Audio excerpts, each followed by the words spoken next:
We're joined now by our panel of sports journalists. Jarrett Bell is an NFL columnist for USA Today Sports. Dana Jacobson is a co-host of CBS This Morning Saturday. She's also a correspondent and anchor with the CBS Sports Network. And Jason Gay is the sports columnist at the Wall Street Journal. I want to start out with a poll that CBS just took of sports fans who would win. And on the matchup, more football fans want to see the Los Angeles Rams, 47%, win versus the Patriots, just 27%. Jason, can we call the Patriots the underdog? No. They're the Death Star. You know, Bill Belichick is Darth Vader. I mean, this is basically a Patriots entitlement at this point. 9 Super Bowls in the last 18 years. I have a 4-year-old at home. This is her 4th Patriots Super Bowl. So, of course, America is eager for change. Eager for change. Everybody outside of the Boston area. I this is true. To a 7-year-old. There are 6 states up in the New England area that are very much vigorously rooting for another Patriots title.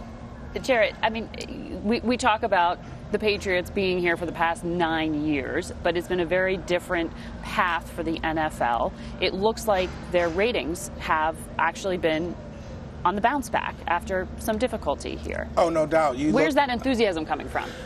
It's interesting because some of the issues that were there last season, and we've talked about the protests being one of them, actually some of the off-the-field issues that the NFL has dealt with, a lot of that quieted down this season, and the drama really revolved around officiating. And you can look at this season really from the start where they instituted a new helmet rule coming into this season. That caused a lot of concern and controversy, the roughing the quarterback penalties. And then, so it seems so fitting that in the NFC Championship game that and fitting, not like it's something that you wanted to have if you're the NFL, but for an officiating call to be the source of so much conversation after the game. And so we'll see if there's any kind of controversy in the Super Bowl. Typically, you don't have a lot. You've got some all-star crews, and they get graded, the officials that work the game. So typically, you don't have a lot of controversial calls in the Super Bowl.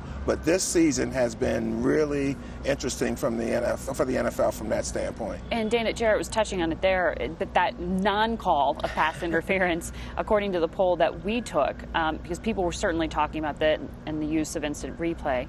In general, 45% of football fans say instant replay should be used more often than it is now. 41% think it's being used the right amount already. Well, I think nobody wants it to slow the game down. They don't want the game to be longer, but you want to get the call right. And I think it comes down to the judgment call. And unfortunately, it's the fans that are not the ones that are voting on this, but it's the competition committee. And they have to decide, do you want to be able to say, in a judgment call, we're going to allow replay? Are you going to allow a referee in New York to determine, you know what, there should have been a flag, so we're going to do it? And I know people have talked about this idea that maybe the coaches get, in the final 2 minutes or throughout the game, one flag they get to throw on a judgment call, because nobody wants the moment that we've had after this game. It's the Super Bowl, and we're still talking about, should the Saints be the ones that are here instead of the Rams? Yeah, no question, this offseason will revolve on a lot of conversation about what to do with instant replay. It's actually been there, for a number of years.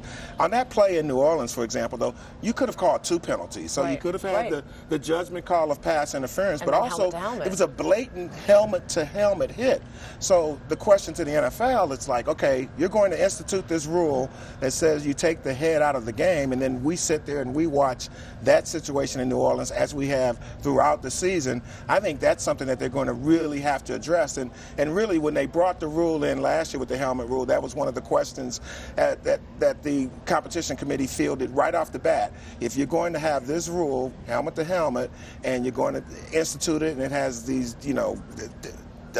definite penalties, you've got to be able to get that call right. So I think that's going to be something going into the offseason. Bill Belichick, the Patriots coach, has proposed twice over recent years that you could use instant replay for any type of call, people they just haven't passed it yet, and that's the only thing. But don't you feel like, because now this is so in the forefront, that it's sort of back saying, look, you didn't want to do it before, but do you want this to be the outcome if you're not going to be willing to do it? And I don't know if the question about the pace of the game is really going to be the answer to say we can't do it, because the NFL has shaved about 4 minutes in terms of the average pace, average time of the game over the past 4 years. So they have found ways, just in terms of how they administer game, to actually keep the pace of the game flowing. So now maybe you give up a little bit of something like that for replay. Jason, I want to ask you, because we talked about it with the president, the issue and the political heat that came with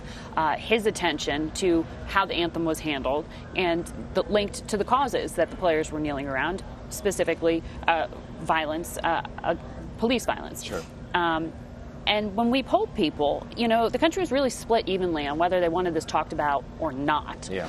But most Americans think that President Trump and the league and the team owners handled this inappropriately. 63% said President Trump handled it inappropriately. 66% said the league handled it inappropriately. I know they both like to move on from this, but is it possible to?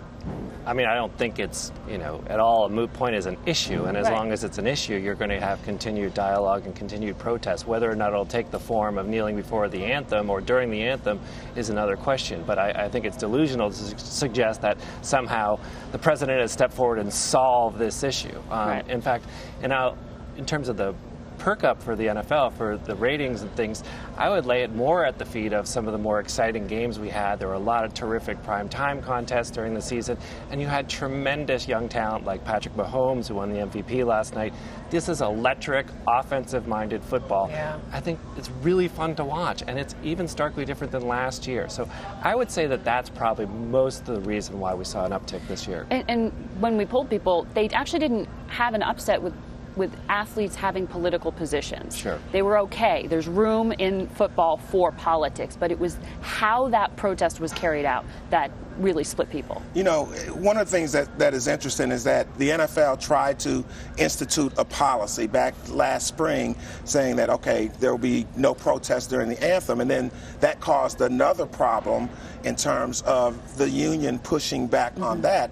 And then as the season got on, it was kind of like, okay, let's table this policy. We're not going to have a policy. And, oh, by the way, organically, the NFL's issue kind of quieted down a bit. Now, there's a big problem because Colin Kaepernick still doesn't have a job. So I think there are a lot of people that understand that, and you talk about the split in our country in terms of whether or not they're accepting of that. I mean, that's the real huge problem from one level. But in terms of the actual protests and whatnot, I think the NFL, by backing off on whether or not it would have a hardline policy, did itself a favor to kind of let the situation organically unfold. But they also, with the players, a lot of them that you talk with, they wanted to move on also from the protests. They wanted to get to the issues and show people what they are doing for it. And I know we did some stuff with some of the Players Coalition, who they had a press conference here, and they were showing these different organizations that they're working with